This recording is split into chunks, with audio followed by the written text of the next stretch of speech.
Awesome. Hi, everybody. I'm Elizabeth Strickert. I am the Director of Communications and Content at EKOS, and I'm so excited to be joined by my wonderful colleagues and women who have been great role models to me about making it to the VP level. So I think, as you're starting your career in tech, or if you've been working in it for a while, getting to the VP level, there's not a lot of women there necessarily. You might look around in your company and say, what does my career path look like here? Is there an opportunity for me? And these are three women who have gotten to that place. And so I think it'll be great to dive into their experiences and hear about how they've navigated their careers to this point. So, Rachel, if you want to start off by introducing yourself, giving us a little bit of background and how you've gotten to where you are in your career. Sure, I'd love to. Hi, everyone. My name is Rachel Hoppe. I'm the VP of Product Management here at EKOS. I've been with the company for about 6 months, and I lead the product to design team. And then I also sit at the executive leadership level as well and report to the CEO. Previous to EKOS, I worked at a company called AMT Direct, which was sold to MRI Software. And I worked there for about 14 months. I led the product team there as well and reported to the CEO and sat on the leadership team. And so that was for about a year and a half. And then previous to that, I actually worked here at AvidXchange for about 10 years. Started out in the marketing department when the company was about 30 people, and then stayed in the marketing department for about 5 years, and then switched over to the product management team and led the supplier side there for about 5 years. So that's me. Outside of work, I'm a mom to a 4-year-old little girl named Ruby, and a wife to my husband James, and a doggy mom to our little golden retriever named Little Charles. Hi, I'm Christina KYRIAZI. I work with Rachel. I am her counterpart in marketing, so I'm the VP marketing at EKOS. I've been there for a couple of years. Before EKOS, I was at another tech company here in Charlotte, Passport, and I led the marketing team there as well. And before that, I was in another technology company called Peak 10, which is a little bit more obscure, but quite a bit bigger. And I was part of the marketing group there too. I actually had a weird introduction to marketing, and where I am today, I came from the analytics world, so I am not the creative marketer. I do not make things pretty. I am not good at that. But personally, I am also a mom to a 4-month-old baby boy, and my husband and I live here in Charlotte. My husband's name's Ari. So. Hi, my name is Melissa THEISS. I started out my career as a world history teacher, and then I pivoted into the technology space through a rotational leadership development program at Axon, the world's largest producer of body cameras and digital evidence management systems. From there, I wanted to go back to a smaller organization where I could see more of the impact of my work, and joined a public affairs tech startup as employee number 22, and then grew into a VP and member of the executive leadership team at that organization, doing both customer success, human resources, and revenue operations, and then joined EKOS as the vice president of customer success, another small high growth startup. Awesome. So as you moved into leadership roles and VP roles in your companies, what's the biggest impact or change that you noticed? Was there something that surprised you? Was there information that you wish you would have known sooner? Christina? Sure. I think the thing that surprised me the most was how much more of my voice would be heard when I have a seat at the table. I used to kind of be, a couple of roles ago, I used to be a lot further down, and it was very frustrating and hard to figure out how to have that voice at the table. And finally, making it to my role, I have that. Now, the hardest part now is figuring out how to use that conductively and making sure that I do good for others. It is a lot that sits on your shoulders when you realize that, but it is very exciting. Yeah, I think the biggest thing that I learned is that even the people at the leadership team sometimes don't have it together either. So that's really beneficial to know that we're all just humans. And so when you're younger in your career, you're like, oh, the leadership team, and you want to blame the leadership team. And then you turn around one day and you're on it and you're like, oh, crap, that's me. So you really have to, think about decisions, and the voice is louder. But I think it is also understanding that it's just another team, honestly, which is cool. I think for me, more tactically, something I wish I had known sooner is when you move into the director level and increasingly when you move into the VP or beyond, you start being judged less and less on your inputs and more on your outputs. As an individual contributor, if you do your best work, you can receive a phenomenal performance review, recognition within the organization, regardless of the overall team's outcome. And as a director or VP, that is not the case. Even when your team might have done everything right, but a competitor launched a new product and caught you by surprise, or externalities in the macroeconomic environment impacted your team. And so thinking about how do you acknowledge as far in advance as possible when you think you're going to miss something? How do you broadcast that? How do you unpack the root cause and never let your team's outcome catch anyone else by surprise, and accept that there's more variability in your outcomes over a long arc of a career as a director or VP. Control it as much as you can, but not everything is controllable. So statistics show that less than 1/3 of leadership roles in tech companies are held by women. So it's amazing that you guys have gotten yourselves to these spots, but are often sometimes the only or in a small group of women in the room. So how has being a woman affected you during your career, and what experiences have you had, maybe where you needed to stand up for yourself, advocate for yourself more, and what challenges have you faced along the way? So I've been the only woman on a leadership team twice now in my career. And I think the experience of being the only woman in both cases, a white woman on an entirely white male leadership team, has made me more focused on putting people first. I think it's an interesting position being a white woman in tech because we're the most privileged of the less privileged. And oftentimes, because of that, we're the first person to break through a barrier as a result of both our own work, but also externalities, increasingly pressure put on male dominated spaces to open up and accept women into those spaces. When you think about that first woman, most often that's going to be a white woman and not a woman of color. And so I've tried to focus on thinking about how do I create a space for others to continue to succeed. And that takes something that can be a difficult work experience, a frustrating work experience, and adds meaning or purpose to it. And thinking about how do I advocate for people who are different than me, who have different marginalized identities or different experiences, and how do we make this a workplace where eventually my own experience will be better because the entire leadership team will be more diverse and have richer backgrounds to inform the work that we do for our team and our customers. I've been fortunate that every leadership team that I've sat on with at least one other woman with me. And so that's beneficial at the highest level. But being in product management specifically, there are several times that I sit in rooms with a lot of males, and I'm the only woman there with the voice. And it's usually the business voice where the other folks are more technical in nature. So I do the same. Think about how to bring other voices into the conversation, and then also have learned to very much appreciate the males that are in the room that are advocating for me. So when I get mansplained, I have a few of my colleagues that will be like, actually, I think Rachel just said that, which is very, I've learned to appreciate them a lot. Exactly what Rachel said. I would say try not to focus so much on I'm the only woman or one of the few here, but try to figure out how to get those relationships that maybe your male counterpart might get to easier, and get those, people that can support you. And I've found that the most impactful thing that can happen is when one of your colleagues or peers can say, oh, Christina said this, or, acknowledge sort of and elevate your voice for you on top of what you're doing, because a lot of times, it's easy to get lost or it's easy to get misunderstood. So I do think that's a huge thing, to find those alliances and make sure that you are, connecting with other people, males, females, or whoever else, in order to be successful. So I'm in a really fortunate position to work with these women, and so I have role models as I move through my career at EKOS, but that's not the case for everyone. So what advice do you have for someone who wants to move up in tech, but maybe looks around their company and says, there's no one like me here. There's no one who's forged that path before me. What advice do you have for them? Yeah, so I think that it's terrifying, to be completely honest. I can remember a few times where I wanted to find female role models inside of an organization that I was in.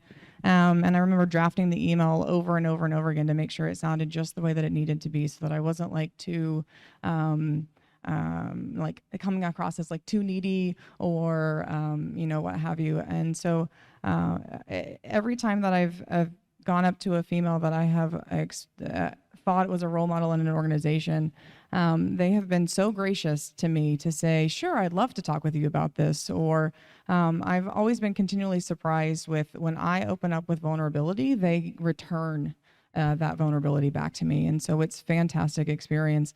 So I would say if you're having trouble finding somebody in your own organization, maybe just draft that first email and ask, and hopefully be surprised by the response. The other thing that I would say is, and we learned this earlier in the main keynote, there are a ton of organizations around Charlotte that are like packed with women in technology that will help you in your career.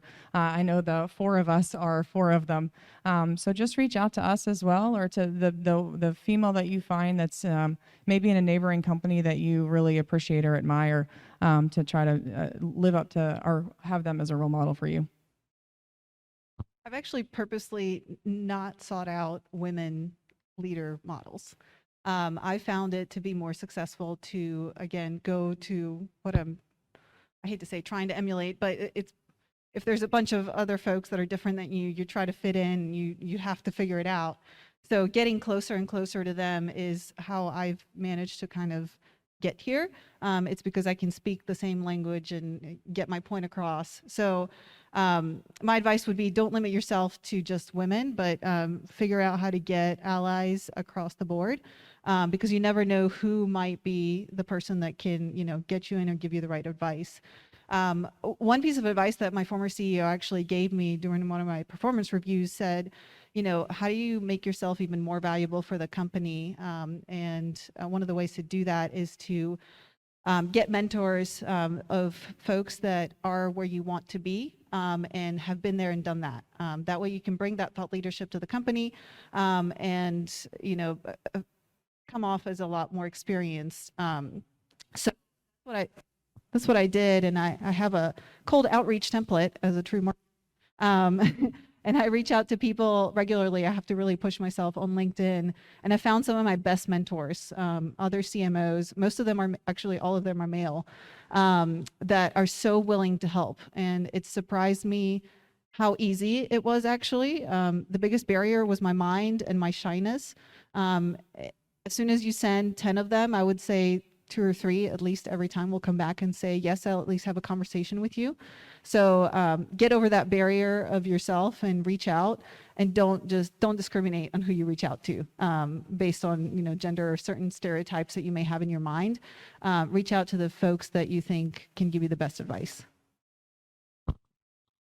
Yeah, I would echo Christina here. I've never focused that much on finding internal role models, including female role models at my organizations. I have focused more on pattern matching from the most aspirational, incredible leaders I've found across the industry, whether they're women or otherwise. And I think you can learn a lot by watching people's careers in the digital age when so much is published. Like Claire Hughes Johnson used to be the CEO of Stripe. I followed her career for years. I followed her LinkedIn every time it changes. She publishes a lot of thought leadership and articles. And I think when you follow certain aspirational leaders, you find the patterns. But also, if people know you follow those people, sometimes they'll go out of their way to make an introduction for you to a level of individual that you never could have gotten through cold outreach templates, which are also another great technique. Internally, I've always focused a lot more on finding sponsors. So people who are willing to expend their own political capital to help you advance within the organization, get visibility, or get placed on projects that matter. And in almost all cases, actually every case, the sponsor that I've had at an organization has been a man, because it's been a man who's in the position that I wanted to get to, or could help introduce me to the opportunities that would help me continue to mobilize. So, find the people who are best positioned for you to learn from, and who are willing to invest in you in a way that they take risk too, and then help that person have the most amazing career in the world, because when they do, you will too. That's great. So switching gears a little bit here, did you guys go into your careers with a set career path in mind? So are you guys at the job you thought you would have? Did you start off on this path, or has it been something that you've figured out organically as you've gone along? I think you can already guess for me the answer is no, given that I started as a world history teacher and I work in tech now. So I do generally ascribe to having a 5 to 10 year goal that you're trying to reach towards, because a lot of studies show that if you have a defined endpoint, you're more likely to reach it. But I tend to be very open about the best pathway to get there. So I think about it like a game of chess. You have an outcome, and the outcome is that you want to win, but there are dozens of different strategies that you could take to win, and those might change in every game as a result of how the climate changes or the person that you're playing changes. And so you have to be open to taking the opportunities that come your way and figure out how those enrich you as a person, how they change what your own end goal is, and how they can help you continue to advance. Some of the most significant and positive career moves I've made have actually been lateral, or what people would consider downgrades, from larger organizations into smaller organizations that were high growth, where I had better opportunities to grow with the organization. Don't be afraid to mix up your strategy as the circumstances are changing and as you learn more about yourself and what you actually want out of your career and your life. Yeah, I'll echo that. I definitely did not think I was going to land in product management. When I graduated from college, I wanted to work in NASCAR and corporate communications. When NASCAR fell through, then I was like, okay, yeah, I'll go work for corporate communications, corporate life, that's cool. When CEOs put their foot in their mouth, I'll be the part of the team that cleans it up. Think Scandal and Kerry Washington, right? That also fell through. And so what I realized is I started in marketing. I'm more of the analytical marketer as well. And then I did a complete 180 5 years in, when I realized I didn't really like marketing as much as I liked product, because I liked actually how people think and taking problems that they have and building kick-ass solutions to solve them. So definitely did not think that I would be in product management, and the sky is open, and for where I'm going to go next, I have no idea. But for right now, it's hanging out here for next few years at least. So I actually hated marketing, and I was never going to be a marketer, but here I am. I started my career in analytics, and I thought I was going to be the smart person that, does all the analysis and is going to be the strategy person that works with the executive team and makes all these chess moves. But what I quickly realized was that kind of describes the strategic marketer that I love to be. So that's how I found myself in this. And I was lucky because technology actually is technology marketing is very much that. It's very analytical based, very customer focused. Some of the best advice that I got from my dad, actually, who is a scientist, he's a chemist, but he went into business. He said, figure out how to be the closest to the customer, and that person has the most power in a company, because the customer truly is the most powerful person in a company. So I actually decided to go into insights and analytics. So I spent my first few years in doing analytical work, doing surveys, market research, market insights. And that's how I kind of weaved my way through and found my way to marketing. So obviously, the three of you have had a lot of success in your careers to get to this spot, but I'm sure that was not without its bumps along the way. So can each of you share a challenge you faced, a time that you failed, something to, humble you a little bit, and share it with folks, that it's not always a straight linear path? Yeah.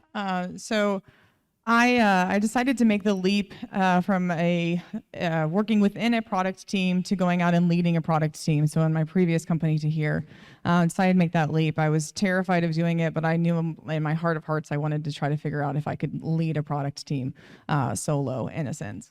And so I joined the organization with high hopes. I knew one of the technology leaders already, so I was like, yeah, this will be a soft landing, no big deal. I had a team of 7, and within 1 month, 4 of the 7 decided to leave. And I thought to myself, oh crap, can I actually do this? So it was a significant setback, but what it did is it taught me that I had to dig in and find a different way of thinking and a different way of attracting people to a company that was lease management, which is not something that you generally hear and talk about and is very attractive, unlike beer that we are in now, right? So it's definitely an interesting piece, but it was definitely a setback, but I learned a lot for it, and now I have a stronger empathy for recruiting and hiring and trying to attract talent. This is an embarrassing story, but it shows how some individual moments can impact your career for quite a while. I used to work at a large public company, and one of my sponsors was the president, who gave me the opportunity to be his chief of staff for 6 months. So I went everywhere he went. And one day there was a quarterly earnings call. So all the leadership team on the board with the investors and all the public shareholders. And I got the time wrong. And I just walked into the room thinking I was half an hour early, and it was in fact half an hour into the meeting. And you could actually hear me entering on this public shareholder call that thousands of people were on. Yeah, Christina's face is right. And I immediately realized what I had done wrong, but there was no going back. I was already in the room. I tried to like quietly shut the door. And in the first gap, the chief revenue officer took me out and gave me a very stern reprimand. He yelled. I don't condone yelling in work environments, but the constructive criticism was well and duly received. And 6 months later, I transferred into his organization in sales operations, working in our office in Amsterdam. So I was already a remote employee. We were based in Arizona, had some hurdles to overcome there, and he did not trust me. And so it was a long road to regain his credibility, to show that I was competent and good at my job and could be a positive asset to the organization. But sometimes small mistakes do bite you. So check the time on things. Fun story. I thought my talk this morning was 30 minutes before it was. So thankfully I had the opposite effect. So my biggest mistake actually led me to where I am here today. And I've repositioned it in my mind as not a mistake, but as a huge opportunity that came in front of me that I couldn't see at the time. But when I was young and naive, I thought, you know, after I went through my first job, I thought, everyone does banking in Charlotte. Why don't I try this thing out? It seems easy, and you know, they seem to make so much money, and why not? I was totally ignorant to what I was walking into, so I switched jobs, and I thought it was going to be so awesome until I walked in the first day, and I clearly understood that that was not for me. I ended up spending 9 months there, and I actually found my next job, and that was my first job in tech. And while I was in an interview process, the company decided to lay me off, actually. So everyone was crying because it was a huge layoff. Everyone was crying as they were getting the news, and I was the only person that had a huge smile on their face. And I was like, oh God, thank God I don't have to be here anymore. So what I would say is the biggest mistake that I made at the time, thought I was a mistake, was switching jobs to go into a sector that I thought would be nice and I would enjoy. And in reality, I was miserable every day. And that created the biggest opportunity for me to find what I actually want to do. And that's how I got into tech. So I guess even if it seems like you're in the lowest of lows and you hate your life or you just hate what you're doing, just try to see the positive and figure out how you can get into the next step and into what you actually want to do, and learn from what the mistake is that you did. Thanks, Christina. So I think we have time for one more question. So if you have one piece of advice you could give to folks here today about how to take control of their careers and to get where they want to go, what would that be? I would say invest in people and invest in building meaningful, real relationships with individuals that you care about and admire that can exist outside of the work environment. Not only does that enrich your own life, but people have long careers, and you never know when you'll have the opportunity to work with someone again in the future, and when that can be the best possible thing for you. And even if you never work with that person again, you can always learn from them. One of my best mentors was actually one of my direct reports. I worked in public affairs software. I taught her software and customer success. She taught me public affairs. We've since parted ways. We are both in a chief customer officer school that has dozens of people, and we're in the same 10-person breakout. And it's awesome to like still know her career, follow along, get to refer her. And I know that she would do the same for me in return. So the people who are most valuable can come from anywhere, and invest in them as real humans. It'll pay dividends in both your personal and professional lives. I think the piece of advice that I would have is to stay true to yourself and who you are. You're not going to be for everybody or for every company, and that's completely fine. You weren't designed or made that way. And so find the people that are your people and the company that will support your growth, and who you want to become and where you're going to go. And then hold tight to those people and invest in them because they will invest in you. Excellent advice. My piece of advice beyond that would be, don't be too rigid. And don't limit yourself. You are the biggest barrier to yourself. And I have to keep reminding myself that. You can do anything you set your mind to, because guess what? That's what everyone else does too. So try not to be too rigid and too strict on yourself. Take on the projects that feel scary or that you're not sure how to do. If someone offers you a big project that you think, oh, that's interesting, but I have no idea how to do it, 9 times out of 10, your probably male colleague is not going to know how to do it either. So you're better off taking it and actually learning something out of it. So try not to be too rigid in all aspects. You know, be flexible, take on projects, meet people, kind of be out there a lot more, and good things will come. Awesome. Well, thank you guys so much for sharing all this with everyone here. I would encourage all of you to find the 3 of these women as we're all grabbing lunch later, and, you know, ask them questions and introduce yourselves. So they're great people to know and great role models to have. So thank you guys so much.